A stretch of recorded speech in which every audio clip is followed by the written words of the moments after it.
जय हिंद दोस्तों, आज हम लोग पढ़ने वाले क्लास 10th के मैथ एनसीईआरटी बुक से प्रश्नावली 1.2। इसके पिछले वाले लेक्चर में हमने 1 से लेकर क्वेश्चन 4 तक बना दिए थे और आपको बता दिए थे। अगर आप वो वीडियो नहीं देखे हैं तो मेरे वीडियो के डिस्क्रिप्शन में आपको लिंक मिलेगा, आप वहां से जाकर देख सकते हैं। आज हम लोग क्वेश्चन नंबर 5 से करने वाले हैं, तो आइए क्वेश्चन को देखते हैं। क्वेश्चन क्या कहता है? क्वेश्चन कहता है कि HCF को जो दिया गया है 306 और 657 बराबर 9, यानी कि HCF आपका जो दिया गया है वो 9 दिया गया है। तो कहता है एलसीएम यानी कि 306 और 657 का ज्ञात कीजिए। ठीक है, तो इसमें आपको देखना क्या है कि दिया क्या क्या है। तो सबसे पहले लिखना है यहाँ पे हल। तो आपको सबसे पहले लिखना है कि माना की, क्या लिखना है? माना की ए बराबर कितना? तो 306। ठीक है, ए बराबर कितना? 306। बी बराबर कितना होगा? तो आपका 657। ठीक है, और आपका HCF जो दिया गया है, HCF जो दिया गया है वो 9 यहाँ पे दिया गया है। ठीक है,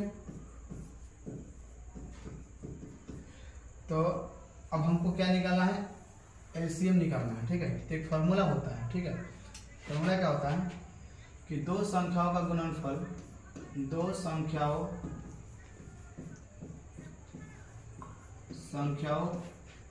का गुणनफल, दो संख्या गुणनफल जो होता है आपका HCF गुने LCM होता है। ठीक है, चलिए, तो दो संख्या गुणनफल क्या है? कितना कितना संख्या है? तो आपका 306 है और गुने कितना है? 657। ठीक है, और बराबर जो आपका हो जाएगा, बराबर HCF कितना है? 9, और यहाँ पे हो जाएगा LCM। ठीक है, चलिए, ये गुना में है तो उधर क्या चल जाएगा? भाग में चल जाएगा। ठीक है, गुना में है तो कैसे चल जाएगा? भाग में। तो आप लिखिएगा क्या कि 306 गुने 657 बटा 9 बराबर में क्या हो जाएगा? LCM। ठीक है, तो गुना में था तो ये चल गया कैसे? भागा। अब आपके तरफ से दो कंडीशन है, इधर काटिएगा कि इधर काटिएगा। कहीं भी काटिएगा तो एक साइड ही काटिएगा। इधर से आप काटिएगा तो 34 मरतबा कटेगा, और इधर काटिएगा तो आपका 73 मरतबा कटेगा। ठीक है, तो आप इधर ही काट लीजिए, आपका 34 मरतबा ये कटेगा। ठीक है, जब गुना कीजिएगा तो आपका करीबन आएगा 22, 33, 8 आपका आंसर होगा, यानी कि LCM बराबर। ठीक है, LCM बराबर आपका कितना आ जाएगा? 22, 33, 8। इसको आप ये इतना पर क्या हो जाएगा? आपका आंसर हो जाएगा। ठीक है, ये वाला आंसर होगा। ठीक है, और चाहते तो आप LCM बराबर उधर भी कर सकते थे, तो आप LCM बराबर कितना? 22, 33, 8 भी कर सकते थे। इस प्रकार से बना लीजिएगा। ठीक है, तो आइए हम लोग नेक्स्ट क्वेश्चन पे आते हैं। नेक्स्ट क्वेश्चन क्या कहता है कि जांच कीजिए कि क्या है ना, पता है कि जांच कीजिए कि क्या किसी प्राकृत संख्या n के लिए संख्या 6n अंक है ना शून्य पर समाप्त हो सकती है क्या? तो देखिए, कोई भी संख्या शून्य पर तभी समाप्त होती है जब उसका गुणनखंड कितना हो? 2 और 5 हो। एक नोट करके आप लोग याद रखिएगा ये बात नोट में, है ना, कि कोई भी संख्या, अभी अब बात कर लेते हैं कि हाँ सर यहाँ पे 6 का पावर n दिया गया है। ये कुछ भी हो सकता था 4 का पावर n भी हो जाए, हो सकता था 12 का पावर n भी हो जाए, ये कुछ भी हो सकता है। तो ये सभी संख्या आपसे पूछा जा सकता है कि 4 का पावर n क्या ये शून्य पर समाप्त होगी कि नहीं होगी? ये चीज़ आपको चेक करना है। तो इसको बनाइए कैसे? इसको बनाने का एक सबसे ज़्यादा बेहतर तरीका है कि अगर, है ना, इस बात को याद रखिएगा कि अगर है ना गुणनखंड करने पर है ना 2 और 5 आता है, 2 और क्या आना चाहिए?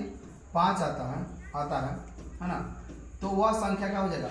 वह संख्या शून्य पर समाप्त हो जाएगा। कैसे? एग्जाम्पल की बात की जाए, अगर 50 है तो 50 का गुणनखंड तोड़ते तो कितना आएगा? 25। कितना आएगा? 25। देखिए 2 और 5 आया, इसका गुणनखंड तो बोलिए शून्य पर समाप्त हुआ है कि नहीं हुआ? हुआ है। अगर 10 की बात की जाए तो देखिए 2 और 5, बोलिए 2 और 5 है, इसका गुणनखंड शून्य पर समाप्त हुआ कि नहीं हुआ? अगर बात करते हैं 12 की, तो बोलिए क्या शून्य पर समाप्त होगा? 6 होगा, ये फिर 3 होगा। क्या ये 2 और 5 आया? नहीं आया, सिर्फ 2 आया, 5 नहीं आया, तो इसलिए शून्य पर ये समाप्त नहीं होगा। इसी चीज को आप लिखिएगा कैसे? आप देखिए ध्यान में,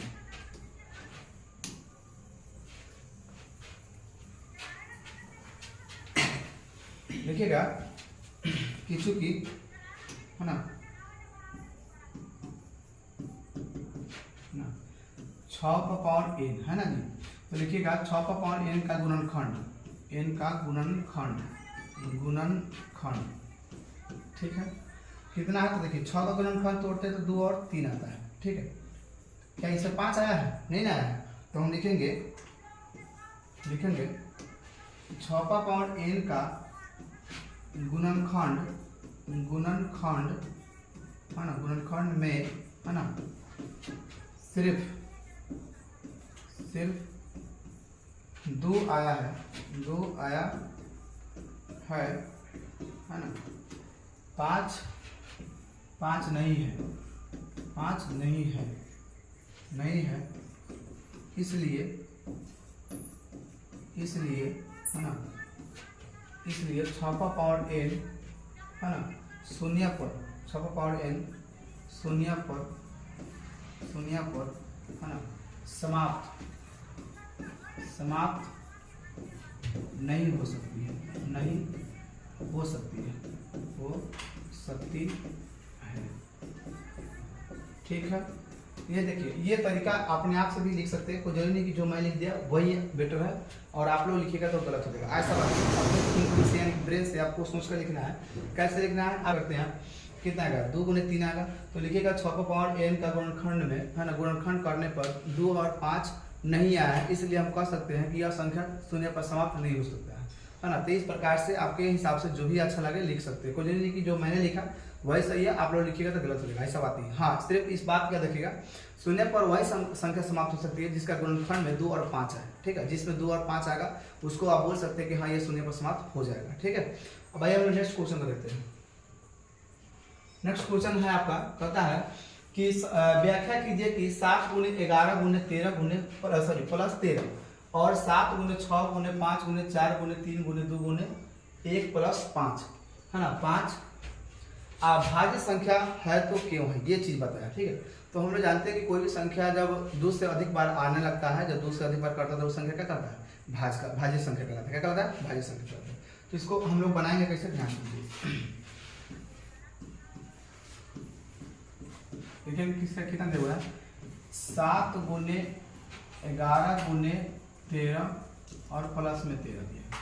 अगर हम इसको 13 को कॉमन कर दें, 13 को कॉमन कर दें तो क्या आएगा, 7 गुने 11 और गुने 1, क्योंकि यहाँ पे 13 है तो 1 में 13 सुना तो 13 और प्लस के क्या होगा 1, इसको गुना कीजिए, कितना है 11 से 77 1 यानी कि 78।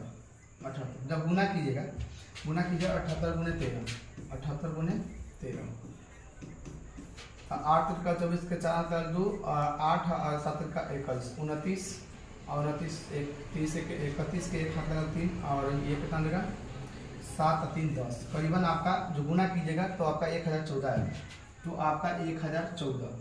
तो बोलिए 1014 का जब आप गुणनखंड कीजिएगा तो कई भागों में टूटेगा। जैसे देखिए 1000 गुणनखंड 1014 का जब आप गुणनखंड तोड़ते हैं तो कितना आएगा 507, फिर आएगा कितना 3 से लग जाएगा, 3 कम 3 और ये 3 6 का 18 और ये बचेगा 2 और 3 9 27 करीबन।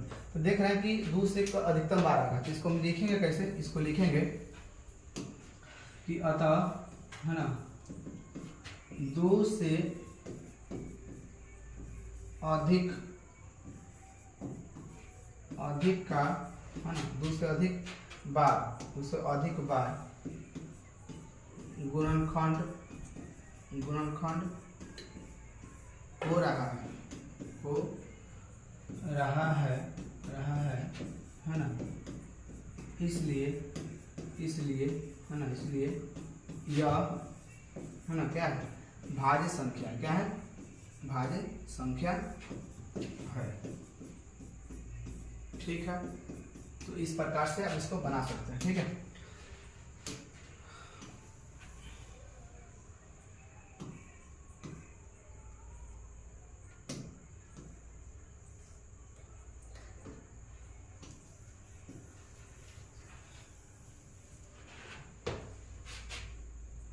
अब उसी प्रकार से एक और है ना, उसी पर चलिए इधर बना दें। उसी प्रकार से आपका कितना दिया हुआ है ना, तो 7 गुने 6 गुने 5 गुने 4 गुने 3 गुने 2 गुने 1 और प्लस 5, तो देखिए इसमें 5 डबल है तो इसको हम 5 को क्या कर देंगे कॉमन, तो लिखेंगे 7 गुने 6 गुने 1 और गुने 4 गुने 3 गुने 2 है ना 1 और प्लस के 1।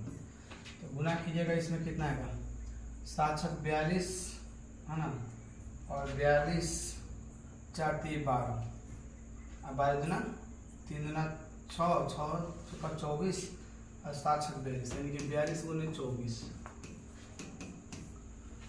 गुना कीजिएगा तो कितना आएगा 4 दूना 8 4 चौका 16 दूना 4 तो 16 4 20 के 16 हाथ लगा 2 4 दूना 8 2 10 करीबन आप गुना कीजिएगा तो आपका 1008 और प्लस के 1 यानी कि 5 और कितना आएगा 1009।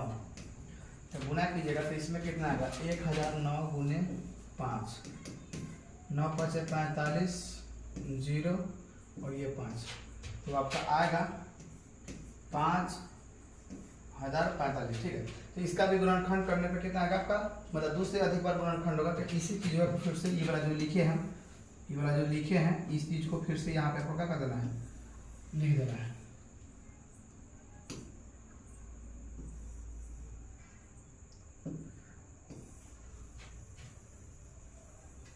ये वाला चीज को फिर से उठा के आपको क्या कर देना है, यहाँ पे लिख देना, ठीक ना।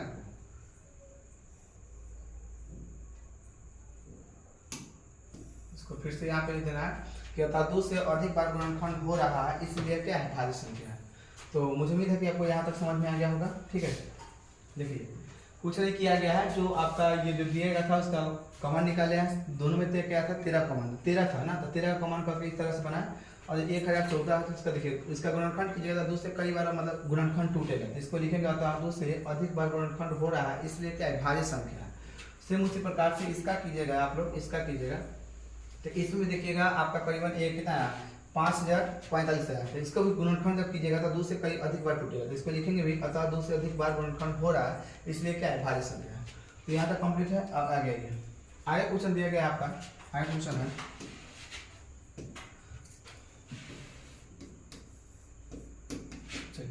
आगे क्वेश्चन में आपको पता है कि किसी खेल के मैदान के चारों ओर एक वृत्ताकार पथ है। देखिए पथ मतलब क्या होता है, रास्ता। इस प्रकार से एक क्या किसी खेल के मैदान, खेल के है ना, किसी खेल के मैदान के चारों एक वृत्ताकार पथ है, कुछ इस प्रकार से पथ है। ठीक है, अब मान लीजिए यहाँ से कहता है वृत्ताकार पथ है और इस मैदान का एक चक्कर लगाने में रवि को 12 मिनट लगता है। मान लीजिए यहाँ पे रवि नाम का कोई लड़का है ना, जो कि इसको एक चक्कर यहाँ से इसे जब पूरा करता है तो उसको कितना लगता है 12 मिनट लगता है। अच्छा, उसी प्रकार से फिर करता है सोनिया को 18 मिनट लगता है। मान लीजिए यहाँ पे सोनिया नाम की कोई लड़की है और वो भी जब इसको एक चक्कर पूरा लगाता है तो उसको कितना लगता है 18 मिनट लगता है, जबकि इसको 12 मिनट लगता है। ठीक है, तो कहता है कि मान लीजिए वे दोनों एक ही स्थान से है ना और एक ही समय पर चलना आरंभ करके एक ही दिशा में चलते हैं तो कितने समय के बाद पुनः आरंभिक स्थान पर मिलेगा, है ना। तो देखिए अगर मान लीजिए एक चक्कर लगाएगा तो 12 मिनट लगाएगा, 2 लगाएगा तो 24 लगाएगा, 3 लगाएगा तो 36 लगाएगा। उसी प्रकार से 18 वाला क्या करेगा, एक चक्कर लगाएगा तो 18, 2 चक्कर लगाएगा तो 36। तो इसी प्रकार से आपको दोनों में कॉमन क्या निकलेगा 36 निकलेगा। तो यानी कि इसका जो एलसीएम भी होगा वो 36 ही होगा।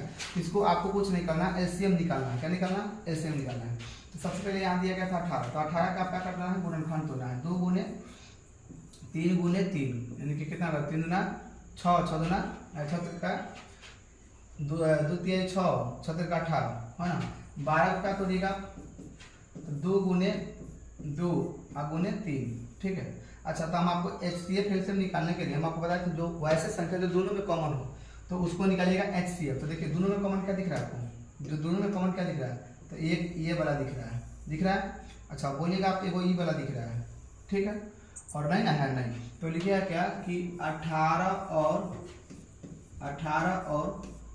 12 का HCF कितना होगा, तो 2 गुने 3 बराबर कितना 6 और एलसीएम कितना हो जाएगा, एलसीएम कितना होगा, तो जो दोनों में है उसको एक बार, जो दोनों में है एक बार, हालांकि एक सब में रहता है। ठीक है, तो आप एक भी लिखिएगा तो 6 में 6 ही आएगा, तो जो दोनों में है उसको एक बार। आज फिर देखिएगा 3 है तो 3 और जो नहीं है उसको दोनों में उसको गुना कर देना था। 3 है और बच गया कितना 2, तो लिखेंगे 3 गुने 2 और बाकी तो 1 है। चलिए इसको गुना कीजिएगा तो द्वितीय 6 6 का 18 18 ना 36, तो आपका यानी कि 36 आएगा। लिखेंगे कि अतः वे दोनों है ना, वे दोनों कितना 36 मिनट बाद मिलेंगे, 36 मिनट है ना, पुनः स्थान पर है ना मिलेंगे। ठीक है, मिलेंगे। तो इस प्रकार से आपका ये चैप्टर समाप्त हो गया। हम लोग नेक्स्ट वीडियो में देखने वाले हैं 1.3, जिसमें दिया गया है कि सिद्ध कीजिए कि रूट 5 क्या है, अपरिमेय संख्या है। तो बहुत हम जल्द लेके आने वाले हैं। बस अगर वीडियो अगर अच्छा लगा हो तो लाइक और शेयर जरूर कीजिएगा, जितना हो सके दोस्तों में शेयर कीजिएगा। और ओके, ऑल द बेस्ट, मिलते हैं नेक्स्ट वीडियो के साथ, तब तक बाय बाय।